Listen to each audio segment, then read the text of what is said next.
Every now and again, within the life of a ministry, perhaps even a couple times during the year, there is some value in the ministry recalibrating and representing the purpose and mission for that ministry. As we work through these next 4 weeks, today and 3 weeks after this, working with the soul of CUT, I want to ask you to do two things. The first thing I want to ask each and every one of us to do, including those of you watching via the stream, the first thing I want to ask you to do is be with me as we face the facts and hold the truth. Repeat after me. Face the facts, and hold the truth. Blanche, we know that facts change, yes? And we know that the truth is eternal, yes? And we also recognize that the work of the Christian metaphysician is to look beyond the appearance, yes? So I'm asking you to first commit to facing the facts and holding the truth. Is that okay?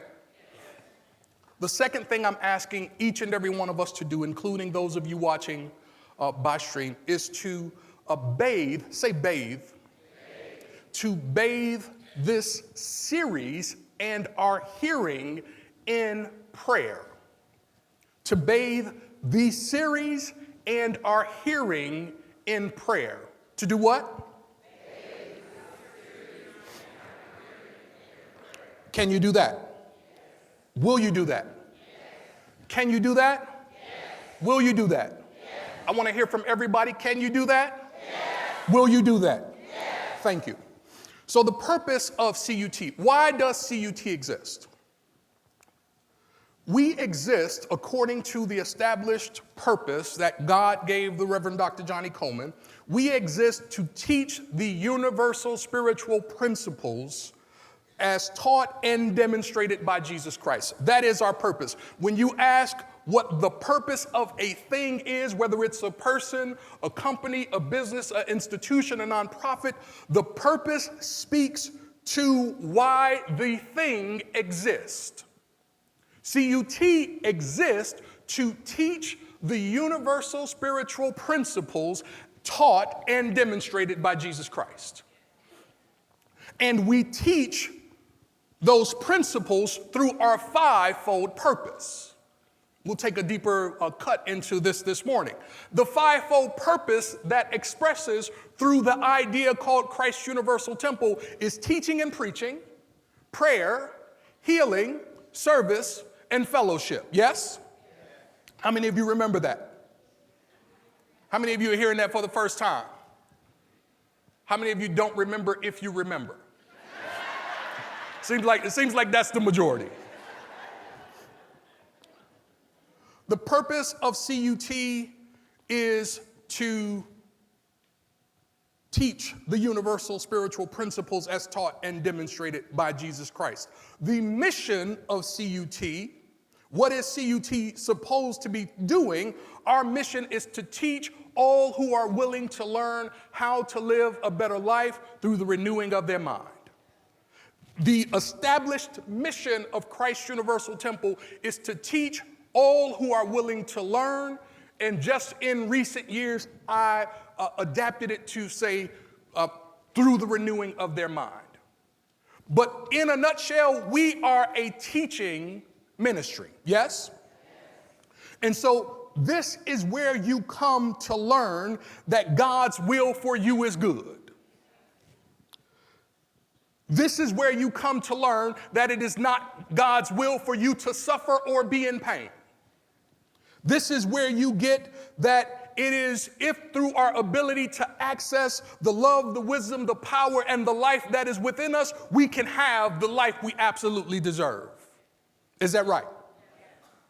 This is where you come to get a better understanding of yourself as a spiritual being living in a spiritual universe that's governed by spiritual law. This is where you learn that not only are our thoughts things, but we are the thinker who thinks the thought that makes the thing. Is that right? And so we teach you that if you can change the way you think, you can change your life, world, and affairs. Yes? This is where you learn that if you will pray, if you will meditate, if you will sit and listen to what God has in store for you, it will bring you into harmony with God's good for you. And this is where you teach. This is where we teach that if you do understand that God is omnipresent and you work to demonstrate that, and if you recognize your innate divinity, and if you get that there is value and power in the way that you think, and if you will take the time to practice, not just occasionally, but often practice the presence of God, then you can't help but make the demonstrations that are possible to you. Is that right?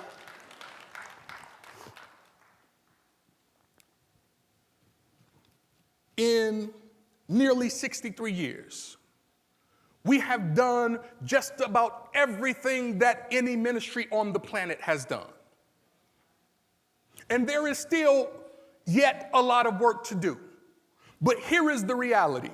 As we are presently constituted with all that we have and with whatever we're reaching for, 95% of ministries across the world would love to be in the position we're in. That's not an exaggeration. That's the truth. And we've got work to do. If I ask some of you to say to the person on your left and to your right, you're going to have to speak to because there is space for someone, yes.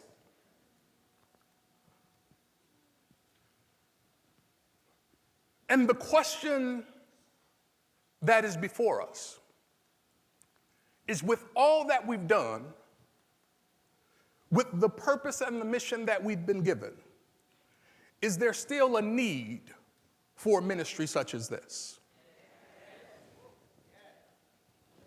Are we sure? Is there a need for a place that helps people to connect to their innate divinity?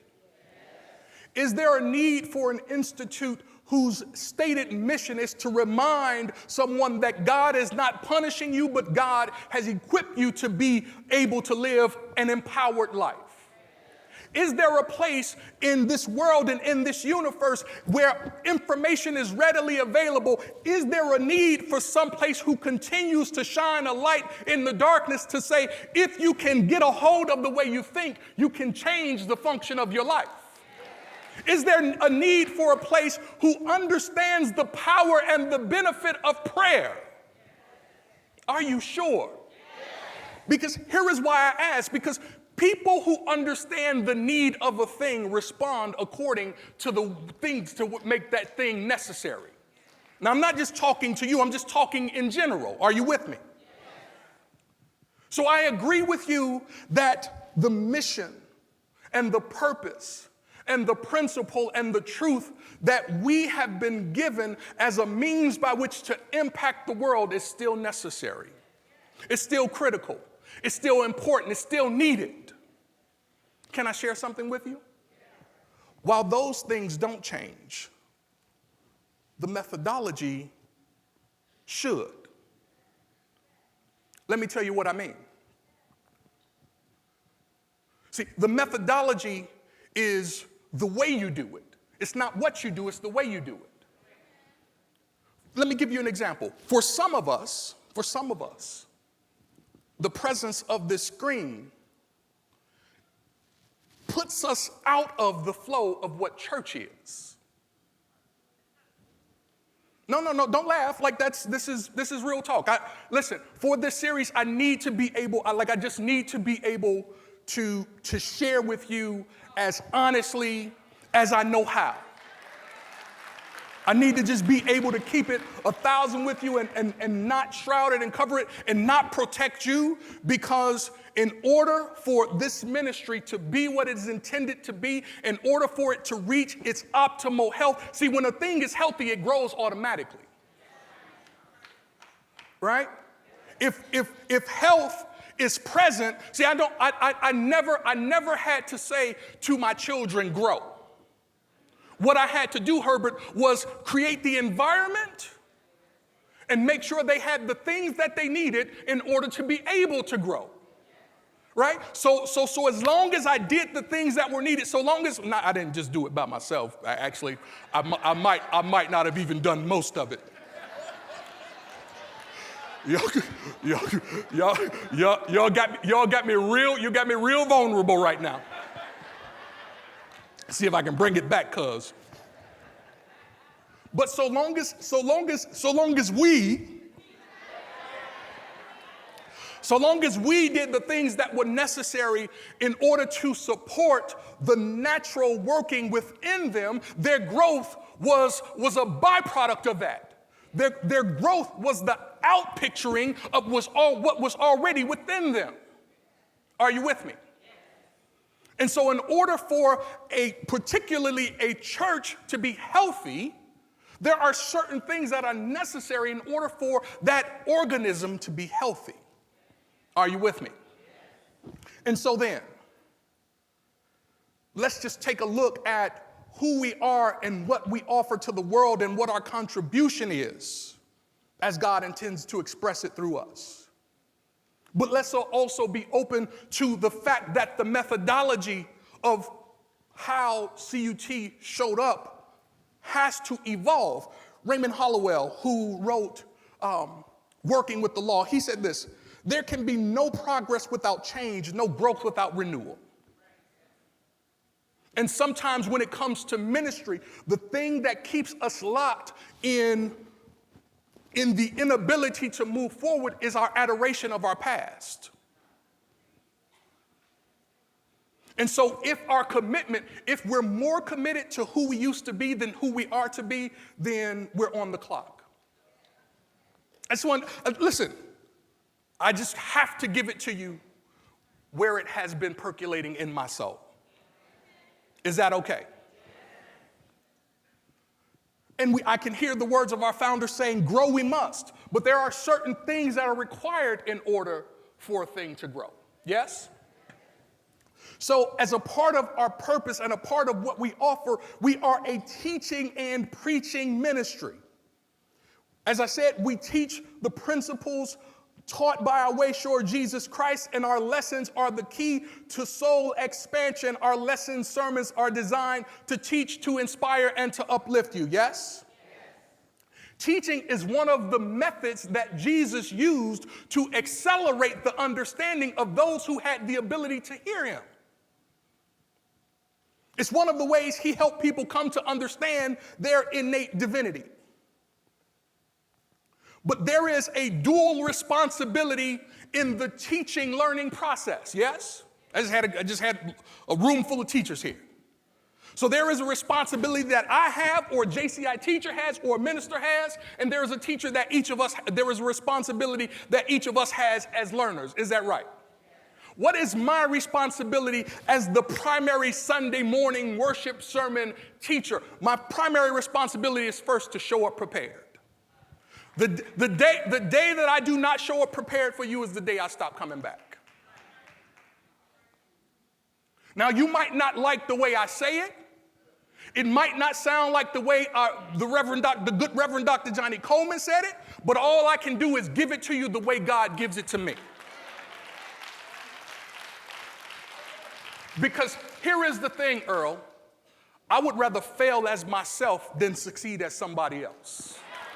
So I don't believe that God needs me to be anybody other than who God designed me to be. God knew how I was wired when he placed me here. And so it has to, somebody say has to. It has to show up differently than me, because the consciousness that directs me is not the consciousness of my predecessor. It can't help but show up differently. My world experience is different than Reverend Dr. Johnny Coleman's. I'm a cat from the low end.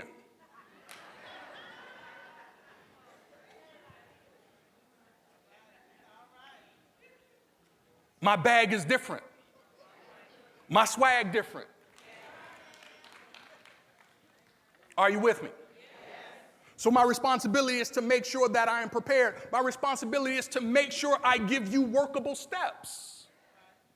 So oftentimes you hear me teach and I'll give you 3 points. It's not so that it's easy for, it is so that it's easy for you to remember, but it's also so that it's easy for you to work. There is a science behind grouping things in 3. ABC? Who taught you that? Right? Who taught you that? There's a science behind it. Are you with me? My responsibility is to make sure that I provide some illumination through illustrations. So I don't just tell you stories to entertain you. I tell you stories so that you can help connect the dots.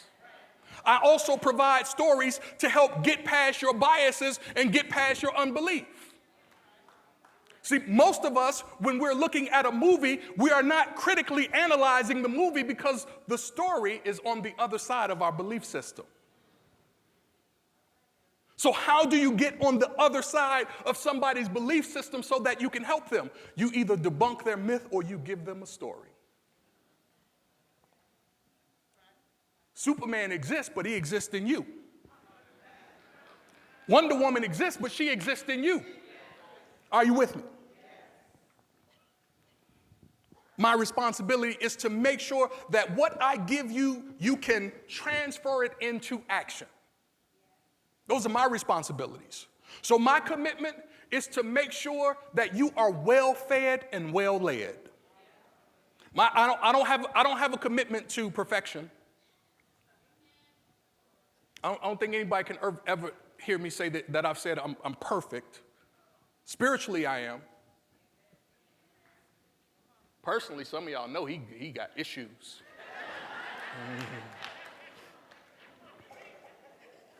So my commitment is to make sure that you're well-fed and well-led.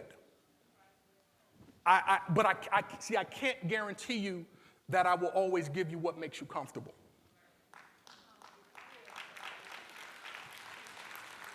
I can't guarantee you that I'll always give you what makes you happy. I can't guarantee you that I'll always give you something that won't disrupt you. Part of my responsibility is to disrupt the status quo, particularly if the status quo is not putting us in the flow of health.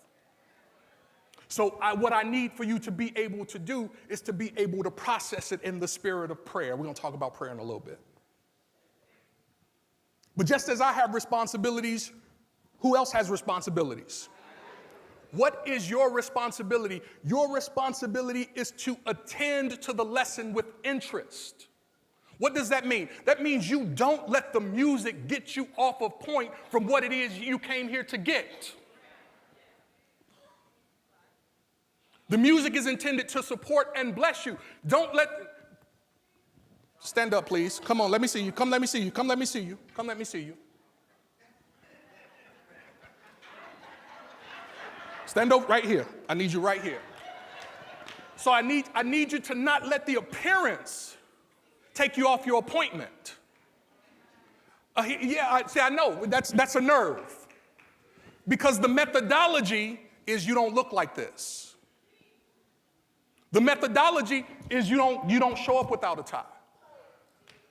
That's methodology. No. It doesn't have to be old. It's just that the world is moving. See, there was a time when you couldn't show up in a corporate space looking like this. Today, in a corporate space, this is the way you look. So I just need for us to not get off track with the appointment for which we showed up, because if you let it, the music will be the soundtrack for your transformation. If you let it, but you have to let it. Right? You have to let it bless you. And it's hard to bless you if you've got judgment about stuff that you don't like.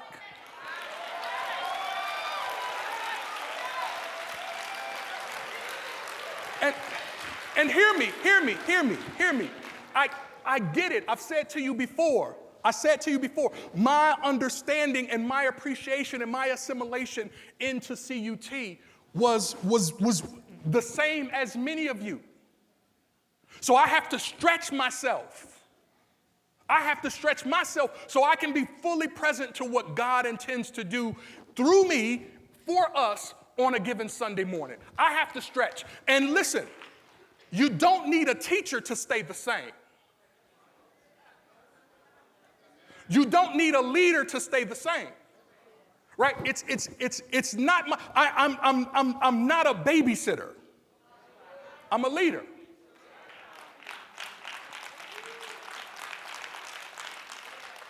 And see, so as a leader, it is my responsibility to make sure that we move it from here to there. Now, one of the things that I also owe you as a leader is I owe you to help you understand why we can't stay here and why we must go there. That's a part of this month. As a leader, I owe you to do that more consistently. I have to do better. Somebody hear me say earlier that you never heard me say I'm perfect. See, so as a leader, I am growing and developing as well. Are you with me? So we all have a responsibility in our learning. So one of your responsibilities is to attend and be present so that you can. I don't imagine that anybody came to this church to not get what they came for. But I can hear the founder saying people come to church for different things. What is your responsibility? Your responsibility is to think the truth, principle, point, or content into understanding. Your responsibility is to think. Somebody say think. Your responsibility is to think the 3 points that I gave you. It's to think the principle. It's to think the truth. It's to think the lesson into the comprehension of your understanding. I can't give you understanding. I can give you the content. It's the Christ in you that will unpack it for you. Are you with me? So your responsibility is to think it through. Here is how the good Reverend Dr. Johnny Coleman gave it to us. She said it works, but you have to work it. You have to work it. You can get some enlightenment from the slightest thing. Are you with me? We both have responsibility. One of your responsibilities is to work the understanding into a new habit, skill, or behavior. See, one of the things that blessed me in this ministry was my ability to engage and work with what I heard. To engage it and to work with it. And what I learned was that if I worked with it, it will give its fruit to me. But the truth does not just expose itself to you. You got to work with it. And not only do you have to work with it, you got to use it. Health is available to you if you work what you've been learning. Abundance is available to you if you work what you've been learning. Better relationships are available to you if you work what you've been learning. If you just hear it and do nothing with it, then it cannot give you the benefit of your learning. Are you with me? So we're a teaching ministry. One of our fivefold purposes, teaching. Second in our fivefold purpose is that of prayer. We say CUT stands on the firm foundation of prayer, which is our common union with God. Prayer is absolutely essential to all that this ministry has done, all that the ministry is currently doing, and all that the ministry has in front of it. Prayer is essential. Here is what I would love to have, and I'm actually going to ask you for it right now. I would love to have a team of people, and I imagine some of you are doing this right now, but I believe we can do it with more intention. I would love to have a team of people who pray with me while I'm preaching on Sunday and teaching on Sundays. Because sometimes I don't know if what I'm feeling is just in the room, but I think we need more prayer. Bathed in prayer. A prayerless ministry is a powerless ministry. When Jesus was visiting Jairus, as he was on his way to the rabbi's house, some people came out to meet him to let Jairus know that his daughter had already made her transition. And Jesus said to Jairus, he says, don't worry, she's not dead, she's just sleeping. And once they got to Jairus' house, there were some people who were just keeping up a commotion.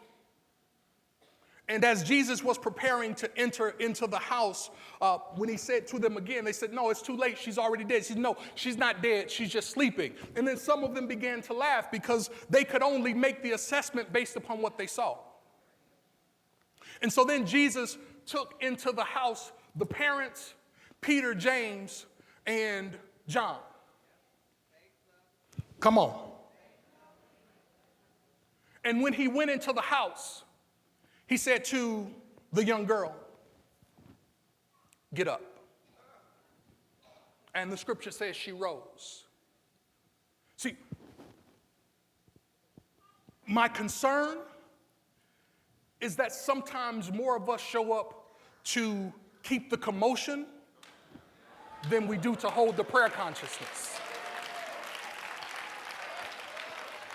And what I'm asking you to do is to and listen, I don't know who is from who, but here is what I do know. There is power in our collective consciousness. And what I'm asking you is if you will commit yourself to prayer and enter into this house with the parent thought of God is working a mighty work, and if you will bring to you faith and love and power, I believe we will see a move of the Holy Spirit unlike we've seen in some time.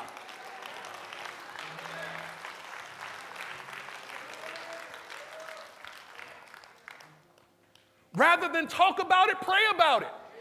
See, complaining does not change anything. It just keeps up commotion. Enter in with faith, love, and power. And here is what I will believe. Here is what I believe. The idea that is Christ's universal temple, that appears one way, will rise up. Because God is not nearly done with this ministry yet. I was really only being rhetorical when I asked you if there is a need for a ministry like this. Of course there is a need for a place that is a light up on a hill.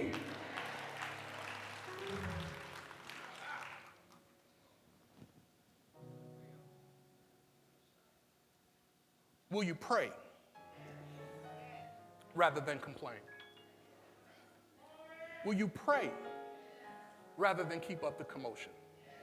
And listen, I'm not suggesting that you will like everything I say or do. I don't like everything I say or do. Sometimes I have disagreement with me.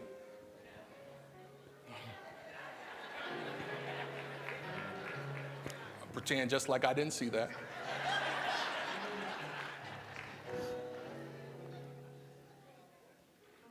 God has need of this community